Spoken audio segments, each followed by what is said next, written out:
தொண்டை முதல் வயிறு வர கடுமையான பாதிப்புக்குள்ளாகி ஒரு கவலம் உணவு கூட உண்ண முடியாத நிலைமையில சிகிச்சைக்கா வந்திருந்தாங்க. இது மாதிரியான பிரச்சனைகளுக்கு சிகிச்சை அளிக்கப்படுதான்னு சொல்லி பல பேர் நம்மள்ட்ட கேட்பது உண்டு. இந்த மாதிரி பிரச்சனைகளுக்கு தீர்வும் கிடைக்குமா அப்படின்னு சொல்லி பல பேர் கேட்பதும் உண்டு. இந்த கிளைண்ட் பல பிரச்சனைகளுக்காக நம்மள்ட்ட சிகிச்சை எடுத்திருக்காங்க. கால் சார்ந்த பிரச்சனை, சியாட்டிகா பிரச்சனை, வாத நீர் சம்பந்தப்பட்டது, முதுகுல இருக்கக்கூடிய பல பிரச்சனைகளுக்கு ஏற்கனவே பலதர முறையில சிகிச்சை எடுத்திருக்காங்க. இவங்களுடைய உறவினர்களும் நண்பர்களும் பல பிரச்சனைகளுக்காகவும் நம்மள்ட்ட சிகிச்சை எடுத்திருக்காங்க. இந்த நம்பிக்கையில இந்த பிரச்சனை எனக்கு முழுமையா குணமடையும் அப்படிங்கிற நம்பிக்கையில் சிகிச்சை எடுக்கிறதுக்காக வந்திருக்கேன்னு சொல்லி சொன்னாங்க. பல மருத்துவங்கள் பார்த்து பல சிகிச்சைகள் எடுத்து தோற்று போன நிலைமையில பல வகையான நோய்களுக்கு நம்ம ஹிஜாமா நோய் சார்ந்த சிகிச்சை எடுத்து முழுமையான முறையில் குணமடைஞ்சிருக்காங்க.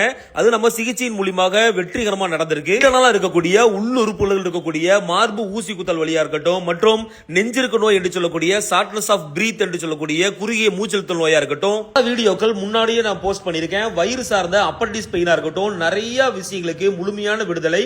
முன்பதிவு அவசியம். ஒரு நாளைக்கு 5 நபர்களுக்கு மட்டுமே சிகிச்சை அளிக்கப்படுகிறது. ஹிஜாமா நோய் சார்ந்த மருத்துவ சிகிச்சை மையம், மேலப்பாளையம், திருநெல்வேலி.